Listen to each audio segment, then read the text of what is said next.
Se você ainda não se inscreveu no nosso canal, corre lá se inscrever agora, porque isso ajuda a gente a trazer conteúdo de qualidade para vocês. E segue também nas nossas redes sociais para não perder nenhuma fase desse universo da criação.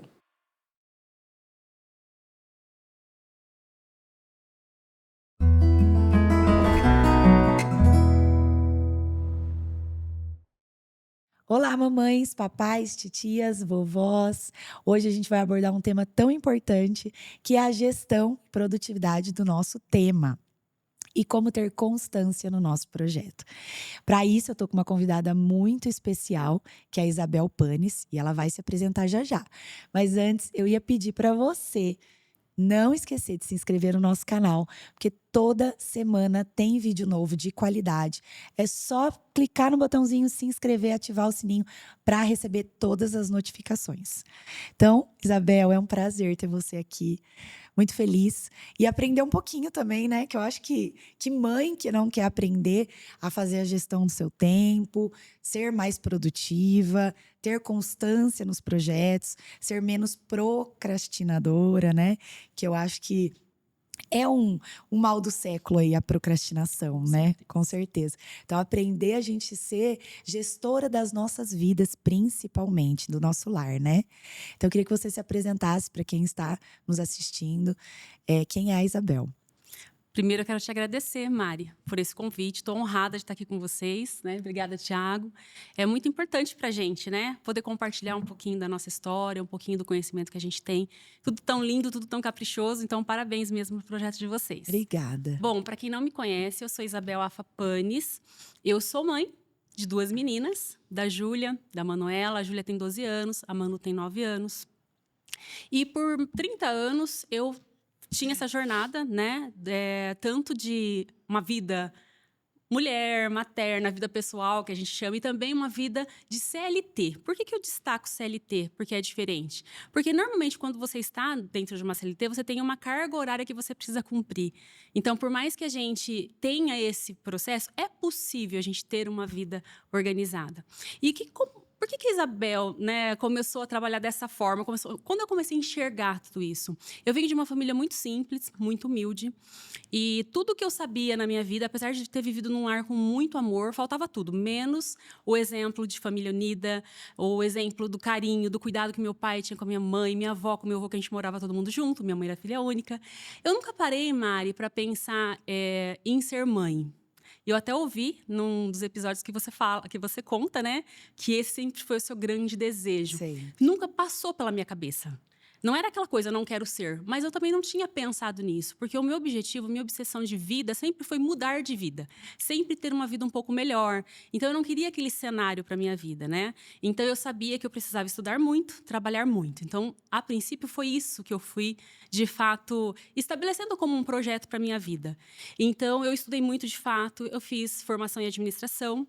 Depois, eu fiz gestão de pessoas. E fiz pós-graduação. Algumas, já nem sei te dizer quantas são. Mas meu foco sempre foi desenvolvimento de pessoas. Então, esses 30 anos na CLT, não cheguei a me aposentar ainda porque não tenho idade, mas eu comecei a trabalhar com 9 anos de idade. Nossa! Com 9 anos, porque faltava muita coisa em casa. E eu sempre fui aquela rebelde, sabe? De não aceitar aquele cenário. Ainda mais uma família super religiosa. A gente sempre estava dentro da igreja, acreditando, tendo, né, Jesus como nosso amigo. Eu falava, não é possível, alguma coisa está errada. Então, eu sempre tive esse ar meio de rebeldia. E minha mãe, ela sempre gostou. Minha mãe sempre foi a mãe. Mas sempre precisou fazer algum tipo de trabalho em casa para ajudar nesse sustento, para poder reforçar mesmo, né? O que a gente tinha ali no dia a dia. Então, ela fazia muita coisa à mão. Era lacinho de cabelo para criança, pintava guardanapo, fazia crochê, cozinhava. Era uma coisa muito legal. E ela incluía a gente nessa rotina. Então, com 9 anos, eu comecei. Eu me inscrevi, tinha uma indústria aqui em Marília que fazia lacinho de cabelo para criança. Então, olha só, eu saía de onde eu morava, pegava o ônibus com 9 anos de idade, ia até a fábrica, pegava a matéria-prima, trazia para casa, passava a semana inteira, a semana toda, produzia isso, voltava lá, recebia, pegava mais material. Então, era esse fluxo com 9 anos de idade. Então, assim, desde cedo mesmo, valorizando e sabendo que eu precisava me esforçar um pouco além do que normalmente as pessoas fariam na minha idade, né? E quando eu tive a oportunidade, através de uma instituição que tinha aqui na cidade, de conhecer, de ter como se fosse um treinamento mesmo para entrar no mercado de trabalho, foi aí que eu fui para o escritório de contabilidade, conheci a parte do departamento pessoal. Eu gostava, mas eu queria mais lidar com gente. Então, por isso que eu fui me envolvendo nessas formações e cheguei a fazer até o mestrado profissional de psicologia do trabalho, porque era algo que, de fato, fazia sentido para mim. Então, lidar com gente, desenvolver pessoas. Foi uma época muito boa e eu confesso para você que eu gosto daquele mundo corporativo, daquela loucura, daquela correria. Mas a vida de mãe chega a um estágio que te exigem coisas diferentes, né? Exatamente. E é nisso que eu quero conversar um pouquinho com vocês, no sentido de o que a gente pode fazer, quais são as estratégias que eu usei, que funcionou, e hoje eu afirmo que eu tenho, de fato, uma vida mais leve do que eu tinha antes, né? Mais feliz, mas também muito produtiva. Então, eu consigo enxergar o valor do meu trabalho, eu consigo enxergar o que, de fato, eu faço no dia a dia, e isso traz a realização que a gente, como mulher, precisa, né? Sim. Então, não é anular a sua carreira e também não é anular o seu lado de ser mãe, mas conciliar esses papéis que nós, mulheres, temos e que ambos são importantes. Tem pesos Exatamente. diferentes, mas ambos são importantes. E você mudou essa carreira faz pouco tempo, assim. Sim, efetivamente eu mudei no início desse ano, né? Eu assinei a minha demissão agora em janeiro. Então, foi um processo de 2 anos que eu fiz, de fato, uma transição de carreira. Até então, eu nunca tinha sentido a necessidade. Por mais que eu tinha pouco tempo com as meninas, era tempo de qualidade. Então, eu sempre foquei nisso. Eu não deixei de aproveitar os primeiros passos das minhas filhas, porque eu trabalhava. De ver o dentinho. Eu não perdi, eu não sinto que eu perdi algum momento importante. Mesmo fazendo viagens, aquela correria toda de trabalho. Porque eu, de fato, priorizava o tempo delas é delas, né? Então, é pouco tempo, mas o tempo que eu tenho vai ser um tempo de qualidade. Eu não vou desperdiçar. Final de semana, eu não lembro de raramente pegar o celular, porque de fato eu tinha coisas para fazer com elas. Então eu planejava tudo isso para que a gente tivesse essa sensação de que estava valendo a pena. Exatamente. Mas vai chegando a pré-adolescência, as necessidades são outras. Então eu comecei a me deparar com perguntas diferentes, principalmente da minha mais velha. E a gente tem alguns combinados em casa. Por exemplo, não procura no Google e nem pergunta para ninguém, conversa comigo primeiro. Então a gente sempre fala, né, que o pai e a mãe são as pessoas, são os melhores amigos dos filhos, precisam ser. É claro que tem todo um respeito do pai, da mãe, toda uma autoridade ali envolvida, mas eu preciso ter essa confiança das minhas filhas, de fato virem a mim, ao invés de recorrer para qualquer tipo de situação, para um terceiro ou para uma tecnologia que seja. Então começaram a chegar. Né? Aí na fase dos 10 anos, algumas perguntas do que era isso, do que era aquilo. Situações que eu falava, nossa, eu preciso estar mais próxima. Eu comecei a sentir que eu tinha que acompanhar. Sabe aquela coisa de dar a mão e estar mais junto? Porque eu não fazia o papel à tarde, por exemplo, estudam de manhã, à tarde, vai fazer uma aula de natação, então esse vai e vem, entender com as pessoas que elas estão convivendo nesses momentos. Eu não fazia isso, quem fazia era meu marido até então. E aí eu comecei a sentir essa necessidade de fato estar mais presente na vida delas. Então, com a adolescência, eu falei, bom, agora é a hora de fato eu mudar, de fazer diferente. Então, foi uma necessidade que surgiu. Se eu falar para você que eu não sinto saudade, não sinto daquela loucura, daquela pressão de meta batida, aquela coisa toda, eu sinto. Apesar de meu negócio, hoje eu também tenho metas para cumprir. Eu falo que eu tenho metas tanto no meu negócio quanto na minha casa. Então, isso também me ajuda a equilibrar a situação e suprir essa necessidade que a gente tem. Exatamente. Né? E hoje você virou mentora, né? Você dá palestras, mais em empresas também, e ajuda as pessoas a encontrar e ajudar também mais produtividade. Eu vi lá que o seu lema é mais lucro. Como é que Menos estresse. Menos estresse. Gente, eu quero aprender assim, urgente isso. A gente precisa. Né? E tem possibilidade. Opa, e como tem. Por mais que, eu não vou falar que é uma coisa sem medo, que é uma coisa, é super fácil, é você estalar os dedos. Não, mas é um processo. Como tantos outros que existem na vida. Então, quando a gente vai gerar uma criança, né, são 9 meses de preparação. E nesses 9 meses, quanto a gente muda? Quanto a gente amadurece? Quando a gente opta, né, por uma transição de carreira, é a mesma coisa, existe um processo. Tem gente que faz uma transição super rápida, teve clientes minhas que fizeram com 3 meses uma transição. Eu demorei quase 2 anos, até porque eu tinha um cargo de responsabilidade que a minha decisão afetava a vida de muita gente. Então, eu, de fato, tive que fazer um processo um pouco diferente. Mas hoje, basicamente, eu continuo trabalhando com desenvolvimento de pessoas, só que de uma forma diferente. Então, hoje eu faço treinamento em empresas, eu trabalho auxiliando algumas pessoas que querem, de fato, fazer essa transição de carreira. Então, aplicando ferramenta, trazendo clareza. Então, eu desenhei um método, Mari, que tem 3 pilares, que eu acredito que serve para tudo na vida. E tenho visto muitas pessoas utilizarem, funciona. Então, testem aí também, que eu acho que vocês vão ter boas surpresas. Que é clareza, intencionalidade e constância. Se a gente não tiver clareza, eu nunca vou ser constante. Porque, de fato, eu não sei exatamente o porquê que eu estou fazendo aquilo, o que aquilo vai trazer para a minha vida, como é que eu vou me sentir diante daquele cenário. Então, é muito comum as pessoas chegarem para mim e falarem assim, eu quero mudar de carreira. E quando você começa a fazer o processo, ela fala, nossa, eu escolhi errado, não é isso que eu quero fazer. Porque, de fato, tem muitas perguntas que envolvem ali o processo para a gente bater o martelo de onde, de fato, eu quero chegar. Tá muito na moda falar de propósito, né? Propósito da vida. E eu costumo falar, gente, propósito é vivo. Propósito não precisa ser uma única coisa que você vai carregar para sua vida a vida inteira. Mas qual é o seu propósito agora? Então, o meu propósito agora com você aqui é, de fato, te apoiar nesse processo de transição de carreira para que você tenha essa vida mais leve, mais feliz e mais produtiva. Então, quando a gente começa a conversar e entender que, olha, agora eu tenho clareza. E o que é essa clareza? É a qualidade de algo que já está claro. Então, não é só, eu quero fazer a transição. Tá bom, mas por que você quer fazer essa transição? O que isso vai mudar na sua vida? Como você vai se sentir quando a gente terminar esse processo, que você fizer essas mudanças? Então, você tem clareza do que você de fato quer. Quando eu tenho clareza, isso serve para qualquer coisa, serve para a vida profissional, serve para nossa casa, né? Eu quero cozinhar para os meus filhos, quero, né? Tá bom, você quer cozinhar para os seus filhos? Eu adoro cozinhar. Eu nem sabia que eu gostava de cozinhar tanto como eu descobri nesses últimos meses, né? Hoje eu faço janta todo dia em casa. Então, todo dia a gente faz a janta, fica todo mundo ali, em volta do fogão, na bancada. É uma delícia. Eu não sabia que eu gostava disso. Eu fui descobrir depois. Mas se for uma coisa que a pessoa escolhe, não, eu quero fazer isso vai fazer parte da minha vida, eu quero deixar gravar essas memórias, né? Eu acho que tudo isso a gente vai construindo a vida dos nossos filhos. Se a pessoa não tem clareza de tudo isso, ela não vai conseguir ser intencional e muito menos constante. Então, quando eu sei exatamente, com clareza, olha, eu senti mesmo no meu coração que é isso que eu quero para minha vida, eu tenho essa clareza, então eu vou partir para o que eu tenho que fazer. Porque não vai ser um passe de mágicas, né? Não vou estalar os dedos e a mudança aconteceu. Eu tenho que fazer algumas coisas. Exatamente. E aí eu falo, é fazer o que tem que ser feito. Quando eu tenho clareza, eu vou ser intencional. Então, eu não vou gastar os meus dias deixando a vida me levar ou fazendo coisas que não me aproximam do meu objetivo. Então, quando eu falo que, de repente, eu quero cozinhar para os meus filhos, mas eu não sei fazer nem arroz, eu tenho que aprender. Né? Então, seria uma ação intencional. Então, será que eu vou gastar muito tempo assistindo série? Uma série aleatória na Netflix? Ou eu vou, de repente, usar esse meu tempo para aprender, assistir alguma coisa voltada para culinária? Ou para tentar fazer um cardápio? Ou para procurar uma ajuda de um profissional uma nutricionista, que possa me dar ali uma estratégia de cardápio? Então, eu começo a ser intencional no meu dia a dia. E o que é isso? Eu vou fazer, de fato, o que eu preciso para me aproximar daquele meu objetivo. Então, eu sempre pergunto para as pessoas assim, na verdade eu explico, para que elas se perguntem, o que eu estou fazendo agora me aproxima do meu objetivo? Porque se desviar dele é muito fácil. A gente tem muita distração no dia a dia, né? Tem muita coisa para chamar a nossa atenção.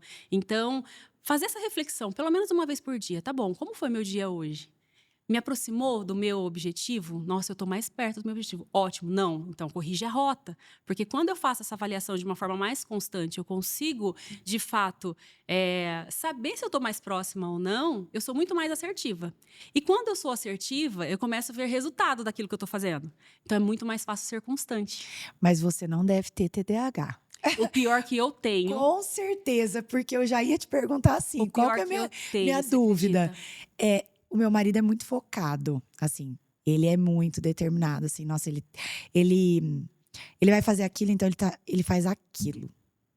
E aí, às vezes, eu tenho raiva, porque ele sempre tem razão. 99,9% das vezes ele tem razão. Sabe aquela coisa do inverso? Na minha casa é o contrário, que a mulher fala, eu tenho razão. Uhum. Ele sempre tem razão. E aí, isso é porque ele é muito focado, assim. Ele é muito… a gente brinca que ele é o do planilha, né? Porque a vida dele é uma planilha. Tudo é organizado, tudo é certinho. E ele fala muito isso pra mim. Ele fala assim, ó… O que você quer com isso aqui? Eu tenho essa dificuldade de clareza pra tudo que eu vou fazer, tá? Então, por exemplo, ele vai fazer uma viagem… Ele assiste… Então, a gente vai viajar pra algum lugar. Ele começa antes a assistir… blogs daquele lugar, para saber quais são as melhores atrações. Gente, eu nem lembro disso, entendeu? Eu tô indo. Eu vou. Lá eu vou ver o que eu vou fazer, entende? E aí eu ia te fazer exatamente essa pergunta. Como que você ensina as mulheres, os homens que você a ter clareza? Como que é essa clareza? É no papel que a gente coloca isso? A gente faz um mapa mental aí? Como que é ter essa clareza? Porque na minha cabeça, Isabel, é muito difícil essa organização. Entende? Objetivo. Eu lembro que eu já fiz muitas mentorias. Quando fala assim, objetivo, foco, eu falo, gente, peraí, bagunça tudo. Então, existe uma estratégia para isso? Na verdade, existem várias. Mas eu costumo dizer que papel e caneta resolve a vida. Você não precisa de muita coisa. O que de fato funciona? Tem gente que não. Tem gente que fala, Isa, papel e caneta não conecta. Então, ele prefere fazer numa ferramenta no computador. Mas o mapa mental, ele ajuda demais.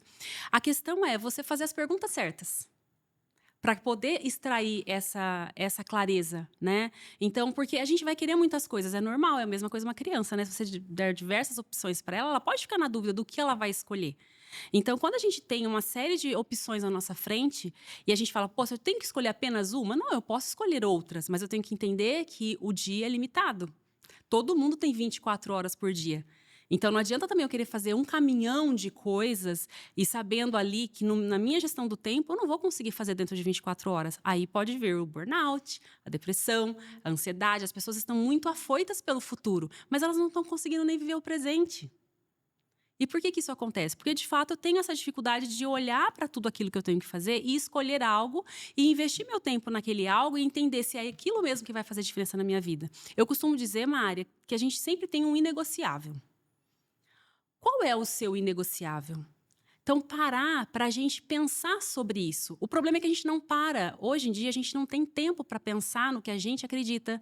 Não tem tempo para parar e analisar como eu me sinto, né? Esse processo de autoconhecimento, ele é muito negligenciado hoje, porque a gente tem um monte de coisa para fazer. E não que isso esteja errado, porque a gente tem mesmo. Mas quando eu me dou, como que eu falo? Quando eu me permito, eu acho que a palavra é essa, é a permissão. Que eu vou parar um tempo, todos os dias, nem que seja 15 minutos para mim. Vou olhar para dentro e vou começar a entender o que é inegociável para mim. Quais as escolhas que eu faço na minha vida. A gente consegue, sim, organizar a nossa vida de uma forma que você chega ao final do dia e fala, puxa, hoje valeu a pena viver. Né? Eu amei o quanto eu devia ter amado. Eu produzi, eu aportei conhecimento na vida das outras pessoas. Eu, de fato, consegui contribuir com alguém. Mas, para a pessoa chegar a esse ponto, ela tem que se conhecer. Exatamente. E eu acho que é a maior culpa das mães. Em vários episódios a gente fala sobre a culpa, sobre a autocobrança. Eu tenho 3 filhos em 3 idades diferentes. Eu durmo e acordo com culpa, né? Assim, é algo que é mais forte que eu. Então, ontem eu saí, né? A gente grava episódios, aí eu saio e chego em casa cansada. E às vezes tem que fazer outras coisas que você tem que pensar. E aí a minha filha do meio queria atenção. E eu tava pensando em outras coisas. Às vezes você não tá com saco, com paciência, com tudo mais. Enfim. E aí você vai dormir com aquele peso que você fala assim, meu Deus, eu não fiz nada direito. Essa sensação de que eu não fiz, parece que nem isso direito, nem isso direito, nem isso direito. Então, até ia te perguntar, como que você enxerga, né, a importância dessa gestão do tempo da mulher e como fazer essa gestão de equilíbrio entre a maternidade e a vida profissional? Porque hoje as mulheres, 90%, sei lá, 80%, vão trabalhar, estão trabalhando, né? Se não querem, né? Se não estão, querem, né? Então, como fazer isso de uma forma que a gente pense assim, não levar trabalho para casa, né? E saber que eu tô aqui e desligar. Tem uma técnica para isso? Vamos lá. O que acontece? Existe uma cultura muito forte no nosso país em relação à jornada de trabalho. Então, esse não levar trabalho para casa é uma coisa quase impossível para quem é CLT, por exemplo. Ou para quem tem uma empresa com alguns colaboradores. É como se fosse uma obrigação, eu sinto, sabe? Mas muitas vezes não é essa a realidade. Muitas vezes é que a gente se apega. Então, eu quero tanto fazer tudo com perfeição, eu quero fazer tanto tudo dar certo, que eu me apego em algumas coisas que aquilo nem é o mais importante para mim naquele momento. Então, o que eu acredito, Mari? Eu acredito que a gente precisa se planejar. E não é um planejamento extenso, não é algo assim para você falar, eu vou gastar meio dia fazendo. Não, escolhe 30 minutos. Eu gosto de fazer domingo à noite, porque todo mundo em casa, todo mundo dorme cedo. 8 horas eu coloco todo mundo na cama. Então, aquele momento é meu. Então, eu vou lá, olho para minha semana. Quais são os desafios que eu tenho naquela semana? O que pode acontecer que pode me tirar do eixo? Porque a gente sempre tem. A questão é que a gente vai vivendo e a gente não observa isso. Mas quando eu consigo me antecipar e prever as dificuldades que eu vou ter naquela semana, eu já fico mais calma. Porque 50% já é conhecido, não é mais desconhecido. E é o desconhecido que assusta a gente. Porque imagina, você fazendo um monte de coisa, você chega em casa e você ainda dá atenção para os seus filhos e ainda vai dormir com a sensação de não ter feito nada. Porque, de fato, a gente não parou para entender tudo isso que a gente faz. Então, se eu tenho lá a minha rotina do dia, de repente, conversar com a família antes. Eu sei que você teve uma semana aí super corrida, né? Tumultuadíssima. Então, antes que essa semana chegue, reunir a família. Contar para eles o quanto isso é importante para você. O que isso significa na sua vida? Quantas mães você está ajudando com esse projeto? Quantas pessoas você está despertando para uma vida diferente? E quando as crianças também, e eu envolvo muito as crianças em casa no que eu estou vivendo, porque quando elas participam, elas entendem o cenário que você está vivendo. E talvez, é bem provável, que elas demandem menos de você naquele período, porque elas começam a entender que naquele período a minha mamãe está com foco e tem uma necessidade, ela tem lá uma meta a ser cumprida, para que, de fato, aquele trabalho atinja outras pessoas, facilite a vida de outras pessoas. Eles começam a ter orgulho de tudo isso e vão te apoiar nesse processo. Então, eu vou te dar um exemplo assim. Eu sempre gostei de viajar, né? E em casa a gente tem um planejamento. Todo mês de setembro, outubro, o que a gente faz? A gente faz um planejamento para o ano seguinte e as crianças participam disso. Então, quais são as metas que cada um gostaria de realizar no ano seguinte? Escolher alguma coisa, para eles começarem a perceber que também é importante. É claro que tem níveis e níveis, mas teve um ano que foi muito, muito interessante para mim. A Manu, ela tinha 5 anos. E o objetivo dela daquele ano foi parar de chupar o dedo. Era o objetivo dela. Gente, parar de chupar dedo é uma coisa muito difícil. Mais que chupeta. Mais do que chupeta, porque tá ali, né? Tá disponível. Exatamente. Muito mais, porque o dedo tá aqui. Eu conheço adultos que tem, às vezes, uns piripaque e chupa o bendito do dedo. Tinha uma tia que chupava o dedo para dormir. Quando ela colocou esse desafio pro ano seguinte, eu falei, nossa, mas será que ela vai, de fato, conseguir? Eu comecei a me sentir com um receio dela se frustrar por não conseguir uma meta tão ousada, uma criança de 5 anos. E foi muito leve o processo. Porque daí, então, vamos desenhar o que a gente precisa fazer. Precisamos diminuir a quantidade do tempo que você chupa o dedo. Então, vamos chupar o dedo só para dormir? Então, durante o dia, a casa inteira estava lá antenada, o tempo que a gente estava junto. Colocou o dedo na boca. Manu, você está com o dedo na boca. Então, as pessoas começam a se ajudar. Né? Eu tirei, porque minha meta... Sempre lembrando da meta. Então, cada 2 meses, a gente ia lá, fazia uma avaliação. Como que está a sua meta? Porque é andar de bicicleta sem rodinha, coisas simples, mas desafios pequenos, simples, para a criança já entrando naquela questão de que eu consigo fazer tudo o que eu quiser, se eu me planejar. Né? Exatamente. Então, gente, criar essa criança forte, eu sempre acreditei que criar uma criança forte é muito mais simples do que você lidar com um adulto frustrado. Com certeza. Né? Porque aí o adulto ele já tem as crenças dele muito mais enraizadas, ele já tem lá o que ele acredita, as ideologias. A criança não, a criança é um solo fértil ali para você aproveitar muitas coisas. Então a gente vai fazendo, a cada 2 meses a gente vai entendendo se eu estou chegando na minha meta, se eu tenho que fazer algum ajuste de rota. Eu sei que mais ou menos no meio do ano ela atingiu a meta dela. À noite eu escutava ela chupando o dedo e de repente parava. E de repente parava. Então, aos poucos, de fato, a coisa foi acontecendo e a gente comemora as pequenas conquistas. Tô conseguindo não chupar o dedo durante o dia, mamãe. Então, você comemora junto, né? Apesar que depois que eu fiz uma dieta mais rigorosa esse ano, Mari, eu mudei, tá? Eu não falo mais comemore. A gente celebra.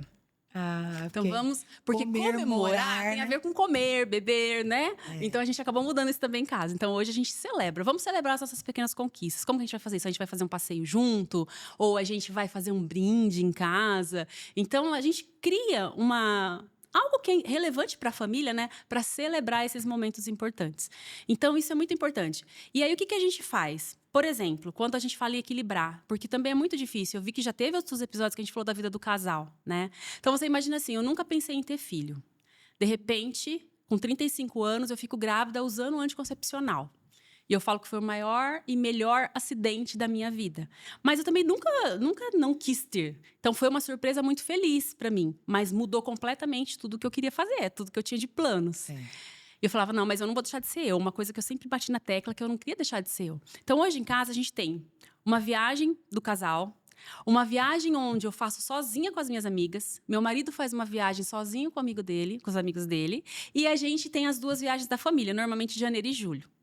Então, a gente faz esse planejamento antes. A gente, nesse mesmo momento que a gente está definindo metas, porque para fazer tudo isso, a família inteira precisa contribuir com algumas coisas, né? Então, eu trabalhei a vida inteira com metodologia Lean, que é desperdício zero. É você não ter desperdício. Não é só lá na fábrica, nas empresas, mas dentro de casa. Então, isso também contribui para uma criança que seja mais sustentável, mais Gente, responsável. isso eu acho fantástico. Eu até queria que você falasse um pouco mais sobre isso. Porque, inclusive, num dos nossos episódios, a gente falou sobre a instabilidade do ar, né? E a gente fica muito falando, o tempo tá seco, é a queimada. Tem um link nisso. É porque tudo é uma consequência de um meio ambiente que não está sendo cuidado, de algo que está sendo feito de qualquer jeito, de conservação que não está sendo feito e desperdícios também que não estão sendo. Então, o desperdício, quando a gente só pensa naquele desperdício de a fábrica jogar poluir, ou o desperdício de não aproveitar. E o desperdício começa dentro de casa. Isso Exato. é muito fantástico. Se você tiver um curso disso, você já me fala, porque eu quero fazer. Eu acho isso fantástico, inclusive no quesito de você ter planejamento até de comida, de tudo, assim, sabe? Eu sou apaixonada por isso só fiz um link, porque é algo que eu gostaria de aprender. Desperdício. De fato é incrível, porque se a gente parar para pensar que tempo, eu costumo dizer que tempo não é dinheiro, que tempo é vida. Porque dinheiro a gente produz mais. A gente pode produzir mais dinheiro. Eu vou trabalhar, fazer uma renda 2, eu vou trabalhar um pouco mais de tempo, eu vou... Gente, não tem como. Tem sim. Até se a pessoa comprar um pacote de biscoito ou de bombom no supermercado e for no Farol vender por um valor maior, ela vai estar produzindo mais dinheiro. Então, sempre tem como fazer. Agora, a vida que a gente já gastou, o tempo que a gente está levando aqui, ele tem que ser produtivo, porque ele não vai voltar. Eu não tenho como rebobinar e falar, não, eu vou usar a minha vida com outra coisa. Então, o maior desperdício que a gente tem na vida mesmo é o nosso tempo. É a nossa vida, porque muitas vezes a gente está fazendo coisas que não vão, de fato, levar a gente para onde a gente quer, que não vão, de fato, trazer mais tempo para a nossa vida, trazer uma vida com mais leveza, com mais felicidade. A gente desperdiça muito tempo. E o desperdício, ele tá dentro da casa da gente, né? E uma forma que a gente, de fato, encontrou de trazer uma consciência melhor, pode parecer, assim, besteira, mas, por exemplo, eu só vou colocar no prato o que eu for comer. Se eu quiser mais, tá tudo bem, eu levanto, eu vou lá e coloco mais. Então, eu começo, de fato, a criar crianças. Não estou dizendo que é perfeito, tá, Mari? Tem os desafios de todas as mães. Lógico. Mas eu vejo o quanto isso facilita o meu processo como mãe, tudo isso. Exatamente. E acho que esse é o objetivo, contar um pouquinho o que eu faço para, de fato, conseguir hoje. Então, hoje, olha, dou palestra nas empresas, faço treinamento, tem algumas empresas que eu faço consultoria de gestão, trabalho para uma pós-graduação em Curitiba, ensinando o Lean e essa questão do desperdício. Então, tem muitos alunos que vêm com parcerias, porque eles estão nas empresas fazendo esse trabalho, então eu dou suporte no back, né, para eles em relação a tudo isso. Tenho um projeto com outras 2 amigas que visa impulsionar a vida de outras mulheres, fazendo exatamente esse equilíbrio entre vida pessoal e profissional. E por que dá conta de fazer tudo isso? Porque eu tenho um suporte hoje, eu não tenho mais a minha mãe, mas eu tenho a minha própria família, com clareza do que eu faço, do que é importante para mim, do que é importante para eles, e a gente se ajuda mutuamente. Então, quando a gente começa a fazer esse movimento, é como se fosse um ecossistema, né? Tá tão famoso as pessoas falarem sobre isso, sobre o ecossistema no mundo, né, nos negócios, mas e dentro de casa? Será que a gente está olhando para isso? Exatamente. Então, é importante a gente acreditar que nós temos potenciais ali dentro da nossa casa. Nós somos parceiros, né? E não estamos competindo, não estamos lá. Então, por mais que tem que ser firme, não autoritário, mas ter que ser firme, mas também entender que você pode, que por mais que sejam crianças, elas conseguem demais aportar e nos ensinar. Então, não perder as oportunidades que a vida nos oferece. E eu acho também que, assim, para mim, uma fase muito desafiadora, e eu sempre falo nos episódios aqui, é a adolescência. Para mim, tá sendo a mais desafiadora. É uma fase que eles não querem nada com nada. A sua mais velha tá com quantos anos? 12. 12, então a minha vai fazer 15. Até 13 foi legal. De 13 para cá, a coisa começou a... Então, assim, ela é uma graça, ela é educada, ela é boazinha. Então, eu não tenho o que falar. Mas é uma fase de que eles escutam, mas não ouve. Eu falo que é a fase do Aham. escuta, mas não ouve, sabe? E tudo que você vai pedir parece que é um trabalho escravo que você está pedindo para eles. Então, eu acho que a maior dificuldade na minha casa, e que a gente vai conversar depois para você dar uma passada lá, assim, me ensinar a fazer uma gestão do tempo, inclusive lá, é que, como talvez eu tenha uma dificuldade de fazer uma gestão. Uma das coisas que acho legal até falar para as mães, eu sou uma pessoa que tenho TDAH e sou ansiosa. E para isso, uma coisa que me ajudou muito foi a agenda. A agenda é algo que. E aí até me tentaram, meu marido, por ser mais tecnológico, né? Ele é TI, então ele tenta eu fazer um Trello, fazer uma coisa mais organizada ali, mas eu gosto aqui, ó, do escrever mesmo, parece que eu pus ali no papel. Então, é algo que me dá uma segurança. E eu geralmente faço isso no domingo. Também comecei a aprender a organizar minha semana, né? Sempre perdia médico, perdia as coisas, então comecei a organizar minha semana. Só que, por eu também ter muita dificuldade, quando você tem dificuldade, é difícil mais ainda da gente passar isso para os nossos filhos. Então, assim, é uma fase muito difícil. Eu até te perguntar, você tem algum quadro de rotina na sua casa? Que ultimamente eu tenho feito, né? Para eu sair trabalhar a semana inteira muito, quando eu vou pegar uma semana pauleira, eu faço um quadro de rotina enorme e coloquei na minha geladeira para o meu marido seguir. E até eu olhei o quadro e falei, meu Deus, eu faço tudo isso?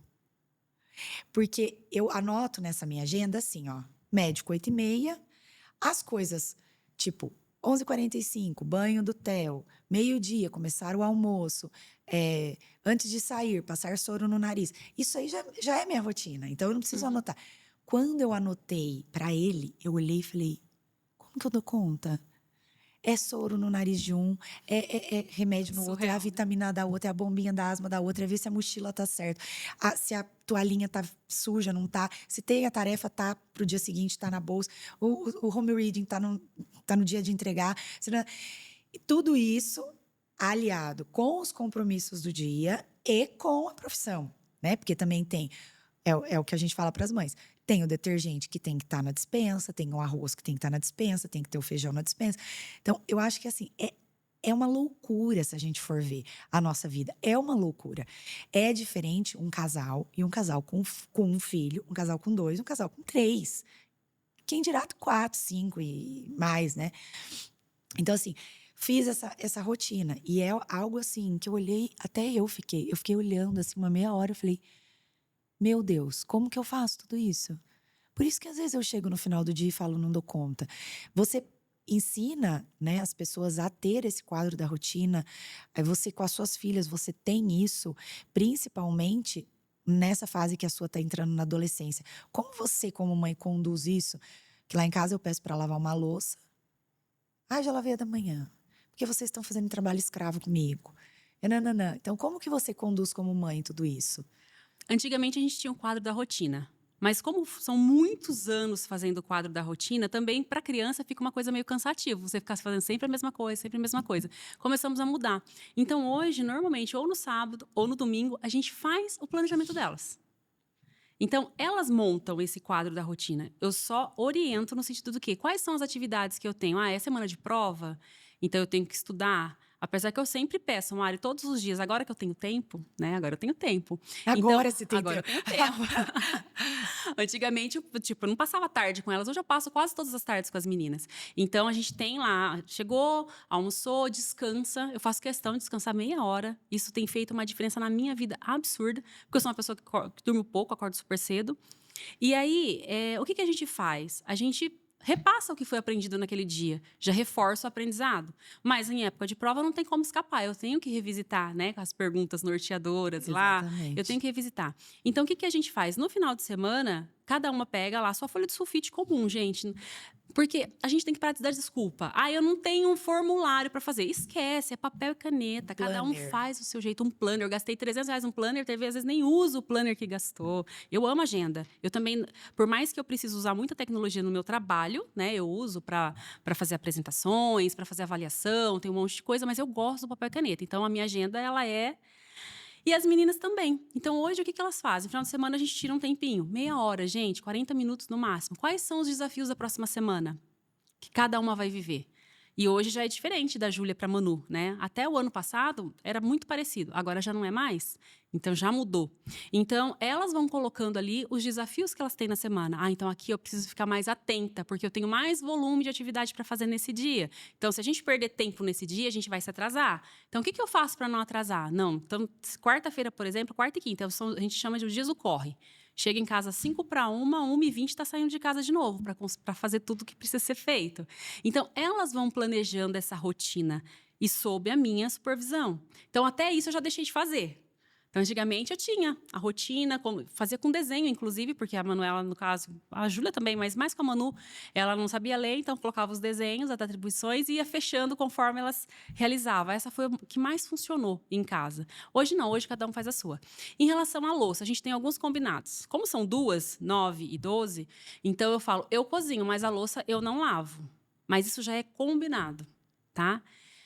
A louça durante a semana, a gente termina de comer, coloca lá na lava-louça, no outro dia tem uma pessoa que nos ajuda em casa que vai dar conta. Mas no final de semana não dá para ficar só contando com isso. Se elas quiserem, então tem, o almoço é da Júlia e o jantar da Manuela. Não funcionou em casa. Então tinha que ser uma lava, outra seca e guarda, por exemplo. Mas eu prefiro lavar na máquina. Tudo bem, então se você optou por lavar na máquina, a Júlia, normalmente, né? Colocou na máquina, a máquina parou, você tem que ir lá, tirar e guardar. Então, não é uma coisa assim, eu vou pedir aleatoriamente. Não, já é um combinado. Na pia não vai ter louça. Reclama no começo? Absurdamente. Posterga, não faz corpo mole, fala que tá com dor de barriga. É normal, é como na casa de todo mundo. Tá bom, então, olha, o que eu posso fazer por você agora? Não, eu vou no banheiro, tá bom. Saiu do banheiro, olha, a louça tá lá para lavar. Então, firme nesse sentido, de que se você falou que tem que fazer, tem que fazer.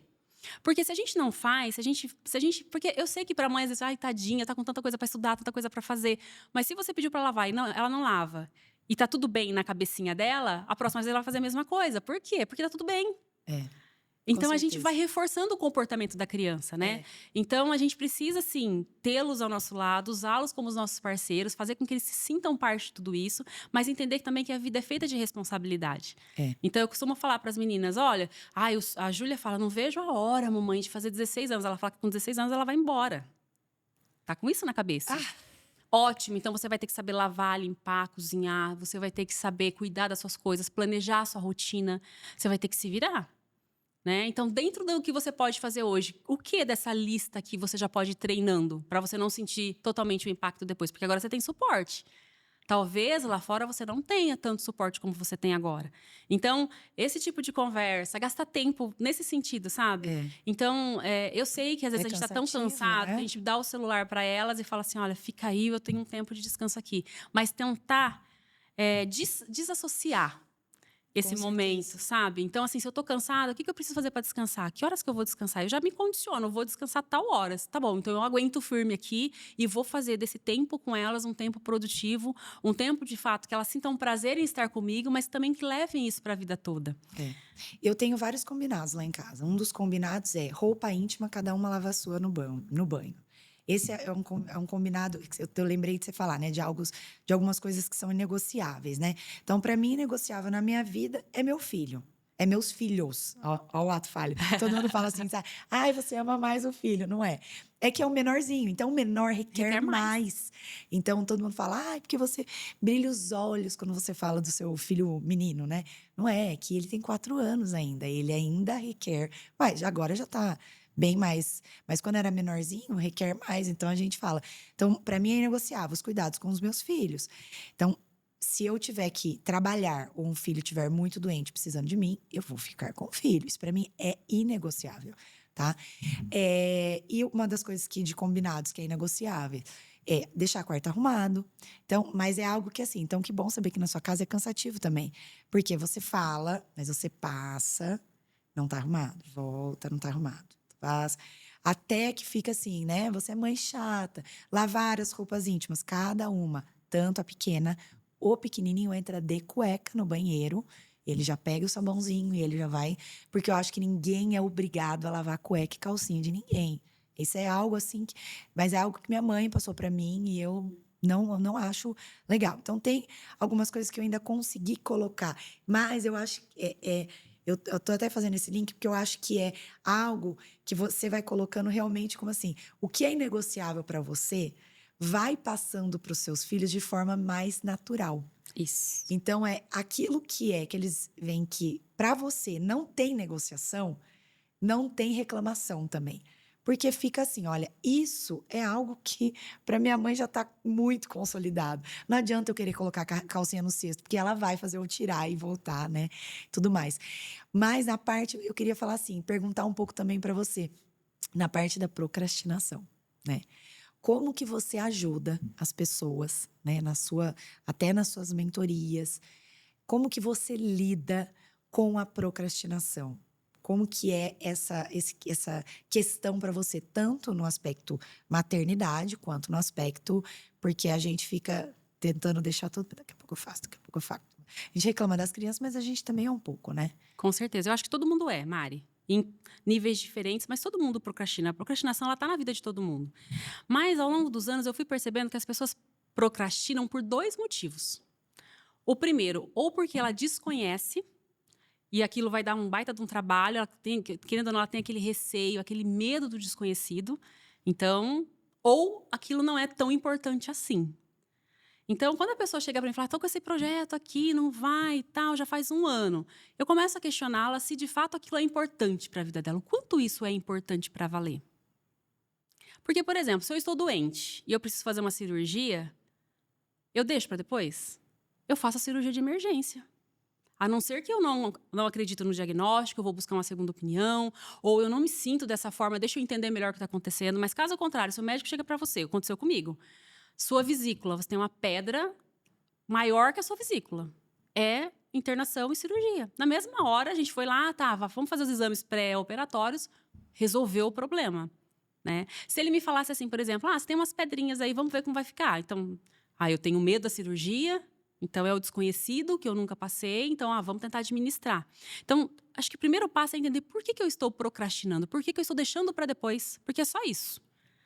Isso é de fato importante para mim, porque se é importante de verdade, a gente vai achar uma forma de fazer. A gente vai encontrar um caminho para encaixar aquilo na nossa rotina. Nem que a gente tenha que revisitar a nossa rotina inteira e entender o que é menos importante do que aquela atividade que eu estou deixando para depois. E para isso você faz uma lista de prioridades, tanto da semana ou do dia? Faço. E recomendo que todo mundo faça. E quando você, de repente, já aconteceu comigo, de fazer uma rotina e olhar para o dia e falar assim, nossa, o dia tem 24 horas, eu nem coloquei noite de sono, aí já tenho 22 de atividade, por exemplo. E aí você tem que fazer esse exercício, que muitas vezes ele é difícil, mas ele é necessário. O que de fato que está nessa lista que eu posso deixar de fazer ou passar para um outro dia? O que de fato eu tenho que gerir, né? As pessoas não gostam de falar que elas são gestoras da própria vida, mas a gente é. Se a gente não está gerindo, outra pessoa está. Mas a gestão está acontecendo ali no dia a dia. Então, o que de fato tem ali que eu preciso fazer? Então, quando você olha para os inegociáveis, ele te dá mais clareza de entender de fato o que é que eu preciso fazer, o que eu quero. Porque está alinhado aonde eu quero chegar. Então, eu quero ser uma boa mãe para os meus filhos, eu quero que eles, para minhas filhas, eu quero que elas tenham uma referência positiva, né? Como eu tenho da minha mãe, que, como eu te disse no começo, mesmo faltando um monte de coisa, nossa, quando eu penso em modelo de casado, eu penso no meu pai e na minha mãe. Quando eu penso numa família unida, eu penso na família que eu tive. Então, eu acredito que essas coisas, elas são muito importantes na nossa vida, são os inegociáveis que a gente tem que definir. Vai ser diferente de família para família, né? O que é inegociável, mas a gente ser fiel, decidir e agir diante daquilo que eu estou escolhendo, de fato, para minha vida, sabe? Sim. Porque depois que passou, gente, não vai voltar. A gente até consegue remediar algumas coisas, mas tem algumas oportunidades na vida que a gente não vai ter de novo. Sim. A gente vai ter que criar novas. Sim. Você acha parecido liderar empresas com liderar a família? Eu acho super. É a mesma Só coisa. Só que liderar família é muito mais difícil do que liderar a empresa. Porque a empresa, é o negócio. Quando eu falo de liderar a família, tem toda uma emoção extra, né, envolvida ali. Então, quando você fala, por exemplo, a criança vai lavar, eu tenho certeza que algumas vezes você tem que relavar o que elas lavaram, por exemplo. Só que você não pode deixar seu filho ver que você está fazendo isso, porque senão você desencoraja o seu filho a fazer, ou a próxima vez ele vai fazer de qualquer jeito, porque eu sei que a mamãe vai fazer mesmo. Esse é o mais importante. Né? Então tem uma emoção envolvida que muitas vezes no negócio a gente não tem. Porque o negócio é isso, eu tenho essa meta para entregar, vou desenvolver as minhas atividades assim assado para entregar a meta. Pronto, eu vou para minha casa. Agora, ser mãe tem toda uma emoção por trás que a gente tem que controlar. Porque é natural, é instintivo que a gente proteja os nossos filhos. Então, essa linha é muito tênue, né? Da proteção e do estragar os nossos filhos. Exatamente. Então, a ordem é, o quarto só sai do quarto com a cama arrumada. Ninguém sai de casa com a cama desarrumada. E eu tenho um diferencial que eu falo que é negativo, porque o meu marido, ele é completamente contra qualquer tipo de regra. Então, tem que arrumar a cama. Ai, pra quê? Se vai dormir depois? Tem que arrumar a cama. Ah, mas pra quê? Daqui a pouco a gente vai desarrumar de novo. Então, imagina, as meninas precisam arrumar a cama, mas elas sabem que o pai tem um pensamento diferente. Ele arruma na base do ódio. Ele fala, eu faço na base do ódio. Mas vai fazer na base do ódio. Porque esse é o inegociável. Mas, de repente, seu filho arrumou a cama de um jeito que você fala, nossa, Deus me livre, vou ter que fazer tudo de novo. É a nossa tendência natural ou de pedir pra alguém ir lá e fazer melhor, né? Então, vai lá e arruma. Não façam. Chama a criança no final do dia ou no próximo momento. Saiu da escola e eu vi na hora do almoço, por exemplo, tá desarrumada. Fulano, vem aqui. Olha, você acha que tá legal a cama arrumada desse jeito?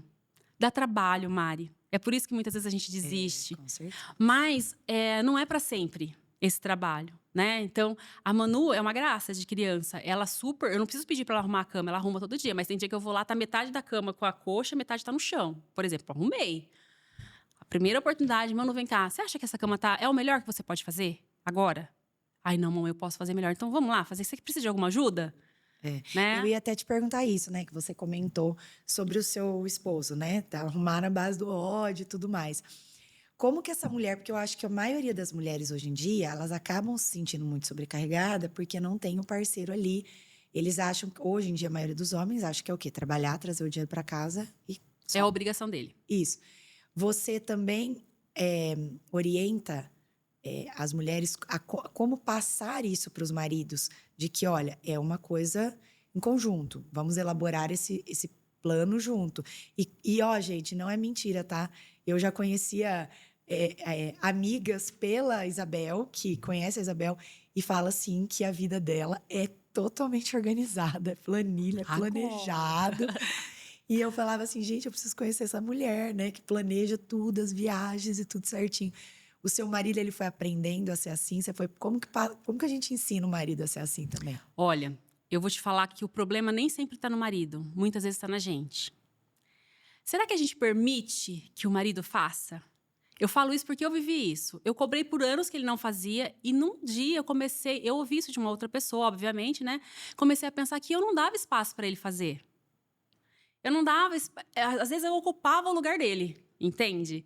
Então, é uma reflexão para a gente fazer. A gente está deixando o nosso parceiro também participar de tudo isso ou eu não? Eu assumo aquela condição de Mulher Maravilha, nessa casa só eu que faço, eu faço tudo, se eu não fizer, ninguém faz. Eu vou assumindo, eu vou vendendo, eu vou falando isso, eu começo a acreditar nisso.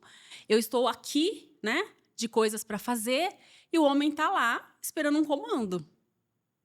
Então, mostrar, de repente, eu fiz isso, foi o que funcionou para mim. Mostrar essa vulnerabilidade. Olha, sozinha eu não dou conta. Eu preciso da sua ajuda. E não é brigar, não é... Ah, mas vai fazer. Muitas vezes faz o básico. É igual a criancinha que arrumou a cama de qualquer jeito lá. Valoriza aquele básico, né? Se tiver com um clima bem legal, olha, isso é o melhor que você consegue fazer agora. Mas você vai porque você conhece a pessoa com que você convive, né? No meu caso, eu percebo que por muitos anos, gente, é até estranho falar isso, mas eu fazia questão de pagar metade da conta do restaurante. Era algo importante para mim. Quando eu pagava a conta inteira, então, eu me achava o máximo. Tipo, eu não preciso de ninguém. Eu tinha orgulho disso há alguns anos atrás. Eu vivi por muitos anos assim. Até que você chega num pré-burnout. Eu não cheguei tão burnout, mas eu cheguei num estágio que eu falei, eu vou morrer. Porque é muita coisa. Eu comecei a pensar e refletir. Eu nunca fui muito adepta de terapia, mas o refletir sobre as coisas eu sempre amei. De analisar, pegar papel e caneta e colocar, dividir a folha no meio, pontos positivos e pontos negativos. Isso funciona super pra mim. Eu lá no meu tempinho, entendeu? Eu falo que não é terapia, mas é terapêutico. É terapêutico. Né? Então, eu entendi. Eu falei, poxa vida... Se eu escolhi esse homem para estar comigo, porque foi uma escolha nossa, né? Eu acredito que faz muito tempo que a gente, pelo menos aqui no nosso país, né? A gente não tem lá uma obrigação de casar com uma pessoa. Eu vi valores nele, que eu entendi que se conectavam com os meus.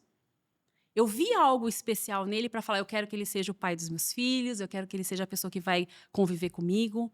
Então, eu preciso olhar para isso e falar, o que que eu vi que hoje, de repente, está tudo virado? Na pandemia, eu achei que meu casamento não fosse sobreviver. Porque até então, eu morava em Marília com as crianças, o Gustavo vivia em São Paulo, de segunda a quinta. Ele estava em casa sexta, sábado, domingo. Por anos foi dessa forma. Então, eu falo que a gente só namorou. Que a gente tem 13 anos de casado, mas, na verdade, a gente tem 4. Que na pandemia, que fechou tudo, ele veio para casa, começou a trabalhar home office e ficou em casa. E depois não voltou mais àquela rotina. Acho que muita coisa foi descoberta, né, com a pandemia.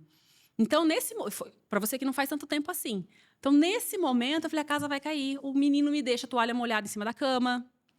É porque uma coisa eu tenho amigas que o marido viajam a semana inteira e voltam só de final de semana. É maravilhoso. Elas amam. É maravilhoso.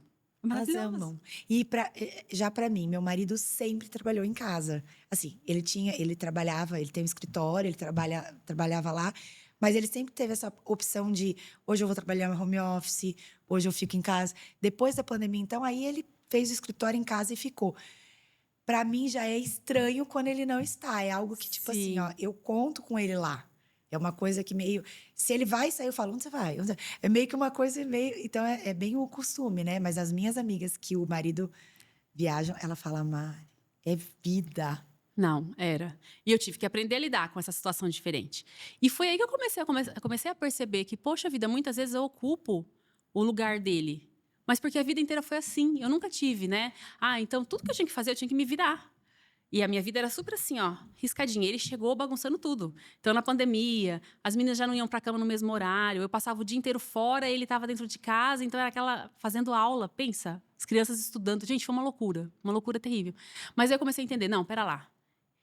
Tem coisas muito importantes nele, que foi por isso que eu o escolhi. Então, deixa eu resgatar isso, deixa eu entender o que era. E observar em mim, o que eu não estou deixando ele fazer?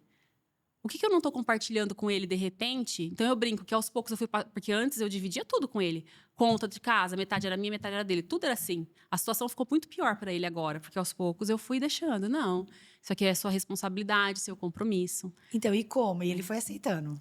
Porque você vai... A mulher, ela é muito sábia, gente. É que a gente não sabe o poder que a gente tem de ir aos poucos e moldando isso, sabe?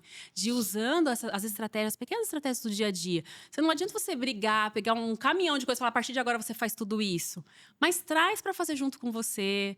Vai fazendo as coisas de uma forma sutil, sabe? Você me ensina, funcionou. Isabel? Eu ensino. Você me ensina? Vamos combinar. Doses homeopáticas, estou querendo E aprender. funciona, gente. Mas, de fato, é começar a pensar, né? Qual o papel do homem que a gente, de repente, está fazendo? Então, você vai no supermercado, faz aquela compra. Você sai lá carregando 400 sacolas, aquele peso. A gente sente orgulho, Mari, hoje, de fazer isso. E não é ser machista ou ser feminista, porque, não, a mulher pode... Ela pode fazer o que ela quiser, sim. Eu acredito nisso. Que nós temos essa força, sabe? Se a mulher quiser ser independente, ela tem esse poder. Mas ela precisa, nós que somos casadas, que temos o nosso marido, tem que deixar o homem ser homem de verdade. Com certeza. E nas pequenas coisas no dia a dia. Então, eu já vi pessoas falando assim, o homem serve para trabalhar e pôr dinheiro dentro de casa. Então, a mulher já tem essa concepção. O homem vai ajudar dentro de casa? Não vai. Então, não adianta eu esperar que meu marido lave louça. Não adianta. Tanto é que foi assim que a gente comprou uma lava-louça.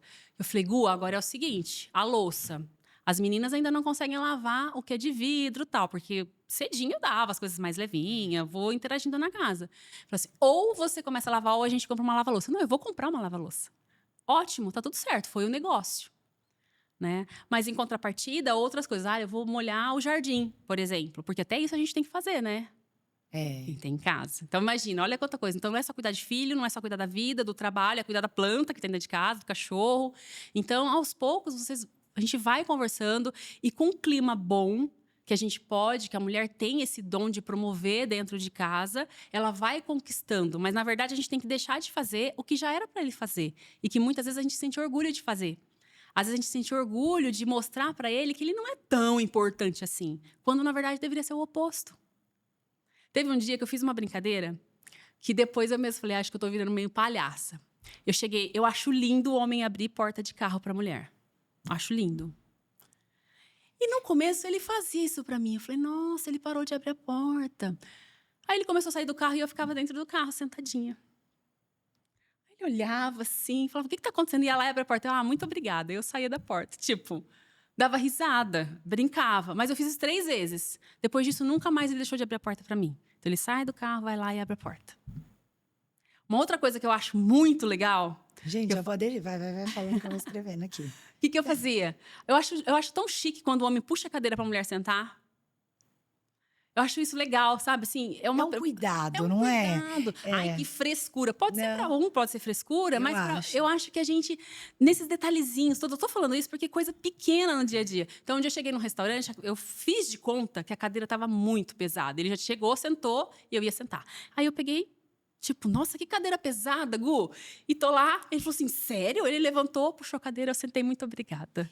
Aí a gente caiu na risada, daí eu falei pra ele, falei assim, nossa, acho tão legal, né? Quando o homem puxa a cadeira pra mulher, alguma coisa nesse contexto. Então, usar do nosso dia a dia, das oportunidades que a gente tem, para deixar claro também para quem convive com a gente, o que é importante. Porque para ele isso não significa nada. Entende? Mas se para mim é importante, eu tenho que deixar claro. Tem gente que consegue. Eu falo que hoje o meu cenário é mais tranquilo, mas há 5 anos atrás, eu não conseguiria falar para ele, Gu, eu quero que seja feito dessa forma, ou assim que eu gosto, é assim que eu me sinto melhor, seja em qualquer coisa da vida. Como a gente ficava muito tempo longe, a sexta, sábado, domingo que ele ficava em casa, tinha que ser perfeito, na minha cabeça. Então, ele não sabia das dificuldades que a gente passava, ele não sabia sei lá, das crianças doentes, imagina, né? Dos antibióticos que tomava, ele não sabia, ele era completamente alheio ao que acontecia em casa. Então, foi um processo também de transformação, de renovação. Então, hoje eu já consigo falar, mas eu tive que encontrar formas de fazer, para deixar claro para outra pessoa o que é importante para você. Agora, muitas vezes, a gente não fala para a pessoa o que a gente gosta, como a gente gosta, a gente não orienta, e a gente quer receber. Exatamente. E não vai. Quer ver um outro exemplo? Não sei se eu tô falando demais. Não, tô adorando e eu já tô aqui Empregada anotando. doméstica em casa. Eu vou chutar que 80% das pessoas não estão contentes com as suas empregadas. Sempre tem o que reclamar, que a empregada não faz isso, não faz aquilo. Mas quantas, de fato, senta com a empregada, deixa claras as regras da casa, mostra como gosta que seja feito o trabalho, coloca um checklist para antes dela ir embora, ela fazer um checklist, de repente, dá 15 minutos, gente. Antes de você ir embora, tem esse checklist aqui, ó. Tem papel higiênico no banheiro? Tem toalhas no banheiro? Tem isso, tem aquilo? O que é importante para sua família? Essa pessoa, ela teve uma outra educação, ela vem de uma outra família, ela não tem bola de cristal para adivinhar as coisas que nós gostaríamos de ter na nossa casa. A casa é nossa, não é dela. Ela está lá para prestar um serviço. Então, se a gente não faz esse trabalho, dificilmente vai entrar uma, não vai ser boa, vai sair. Aí é todo aquele que é difícil hoje você conseguir uma boa pessoa para trabalhar na sua casa, né? E vai sempre trocar, e a pessoa nunca vai ser boa, mas porque a gente não fez uma parte que é fundamental, que é assumir que a casa é minha. Então, eu preciso dar o comando. Ah, mas empregada nenhuma faz isso. Não é verdade. Elas fazem, o problema é como você faz, né? Então, assim, eu tinha um problema, porque eu fui ter gente para me ajudar há uns 2 anos para cá. Antigamente não tinha. Tinha uma pessoa que ia fazer faxina, outra que ia passar roupa, tal, e a gente ia administrando. Com tudo isso, a gente ia administrando. Mas a partir do momento que você, de fato, tem uma sequência para trabalhar, o que você quer na sua casa? Ah, como que funciona? Porque ela só lava o banheiro uma vez por semana. Tá, quantas vezes ela tem que lavar? Todo dia. Você falou isso para ela? Não. Normalmente é essa a resposta que a gente tem. Então, a gente tem que parar de achar que o problema está no outro, seja para qualquer circunstância, né? Se eu estou falando em gestão de tempo, eu tenho que olhar que tudo parte de mim. Então, eu sou dona do tempo. O meu tempo e das pessoas que estão ali para me servir também. Exatamente. Então, Meu marido sempre fala, o problema sempre está na gente. Na verdade, ele tem um senso de autorresponsabilidade muito grande. A vida fez ele assim. Ele saiu de casa também com 16 anos. Ele se sustenta desde os 16 anos. Então, ele também… É outra vibe a pessoa que foi criada dessa maneira, né? Então, ele tem um senso de autorresponsabilidade muito grande. Então, ele fala assim, se o outro errou dentro do trabalho, porque ele também coordena uma equipe na empresa, tal. Então, se o outro errou, o que eu dei de comando errado, ou o que eu passei que ele não entendeu que ele fez errado, né? O que eu posso fazer da próxima vez para que ele não erre de novo? Então, é sempre ter… Não é jogar a culpa do mundo para você. Eu acho que é isso. Mas é você ter um senso de… Porque senão você fica meio vítima, né? Tudo é culpa do outro, tudo é culpa do outro, tudo é culpa do outro. Então, você ter esse senso de autorresponsabilidade, saber… a minha funcionária não fez o que eu fiz. O que faltou eu falar para ela? O que faltou eu passar para ela para que ela faça de uma próxima vez? Né? Eu já falei 5, 6, 10 vezes para ela lavar o banheiro todo dia, ela não lava? Então, daí essa pessoa não me serve. Assim, não serve para trabalhar comigo, né? Perfeito. Não serve na minha rotina. Agora, eu falei, foi algum comando que eu não dei, que eu esqueci de dar. Então, o senso de autorresponsabilidade eu acho muito importante também. E eu acho que é algo que é difícil também, nós, seres humanos, tanto homem quanto mulher, internalizar tudo isso, né? Com as crianças, eu chamo de lição aprendida. Então, vou te dar um exemplo. Ontem teve um mercado de pulgas que deveriam levar lá R$10, se não me engano. Eu vi na agenda. Veio na agenda, eu vi que tinha tal. Mas as crianças sabiam. Quem gostaria de ter esse recurso para comprar era ela. Ela esqueceu. Na verdade, não é que ela esqueceu, é que ela sabe que ela tem que olhar no dia anterior o que tem que fazer para o dia seguinte e não fez. Então, consequentemente, ela não levou o dinheiro. Aí ela entrou no carro, a hora que eu fui buscar, estou frustrada hoje. Que uma coisa importante também é deixar as crianças falarem o que elas sentem, né? E ajustar ali, é frustração mesmo, tá magoado, tá chateado, o que é? Porque vai ter, gente, não tem jeito. E aí eu falei, por que você tá frustrada? Ela falou assim, porque eu pedi pra menina ligar pra você, da secretaria, pra você trazer um dinheiro pra mim. E eu falei, ela ligou, só que eu estava trabalhando, não tinha como sair do trabalho e trazer o dinheiro pra você. Mas o que você aprendeu com isso? Que eu devia ter colocado o dinheiro na minha bolsa ontem à noite. Então, não foi a mãe que não levou o dinheiro, a mãe que não olhou a agenda, mesmo eu tendo a informação. Mas ela também tinha informação. Então, qual que é a lição aprendida de tudo isso? Desse momento que você está vivendo que não é legal? E isso com tudo. Eu devia ter olhado, porque se eu tivesse olhado ontem à noite, o dia de hoje, eu teria colocado o dinheiro na minha bolsa e não teria tido esse problema. Então, legal. Então, na próxima vez eu vou fazer isso. É muito mais fácil a gente jogar responsabilidade pro outro. Dói menos, né?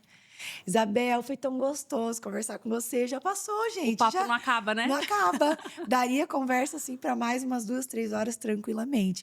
Mas te agradecer pelo tempo, pelas informações tão ricas que você veio trazer, e principalmente ensinar estratégias, né, pra gente fazer. Já anotei várias aqui, ó. Essa do carro, que o meu marido não ouça esse podcast. Que ele ouça depois, que eu já tô fazendo isso. Eu vou ficar aqui, ó, paradinha no carro, esperando ele abrir a porta. Que eu acho o máximo também. E não porque eu quero, mas eu não sou aquela mulher que gosta toda hora de... Ai, xícara. Eu nem gosto muito de melação. Mas aquele cuidado, aquele carinho de você sentir que está sendo cuidado é muito gostoso, né? Então, eu queria te agradecer, né, o seu tempo, a sua disponibilidade, o carinho de você ter acreditado no nosso trabalho, ter vindo aqui, falado, conversado. Espero que muitas mamães tenham se conectado com você também. Eu queria que você também deixasse suas redes sociais para a mamãe que gostou, quiser te seguir, quiser te encontrar mais fácil, né? Como que ela te acha no Instagram. Não sei se você tem algum canal no YouTube, alguma coisa. Tá paradinho. Tá. Mas eu quero agradecer a vocês de novo, né? Foi muito gostoso esse bate-papo da gente falar. Tem tanta coisa que às vezes a gente acha que é tão comum, né? E de repente você pode aproveitar aí alguma dessas estratégias. Me contem depois o que vocês fizeram, o que funcionou, o que deu certo. É muito bom compartilhar a vida. Eu acho que esse é o sentido real da vida. É quando a gente consegue, de fato, transcender e ajudar outras pessoas, né? Não ficar lá presa naquele mundinho fechadinho. O meu Instagram é Isabel Afa. É @IsabelAfa mesmo, com S. Bem facinho, simples assim. E vai ser uma alegria imensa ter vocês lá comigo. Eu sempre falo, o pouco para você é muito para o outro. Então, às vezes, uma informação que a gente tem, que a gente fala, ai, gente, mas isso é tão banal, para o outro muda a vida dele, né? Então, é por isso que também o intuito desse projeto, né, do Mãe em Fases, é trazer quanto mais informação para as mamães e saber que a gente pode, naquela situação tá difícil, às vezes um ajuste aqui, um ajuste ali, as coisas ficam mais leves, mais fáceis, né? Eu acredito nisso. Acho que, de repente, já pensei uma vez que, de repente, a sua migalha pode ser o banquete de alguém. Com certeza, não tenho dúvida. Então, muito obrigada. Para todos vocês que nos acompanharam até aqui, muito obrigada. Se vocês têm algum tema que a gente não abordou aqui nesse podcast ou até agora, manda pra gente nas redes sociais, envia lá no direct, vai ser um prazer receber a sua mensagem e a gente abordar isso nos próximos episódios. Até o próximo encontro Mãe em Fases.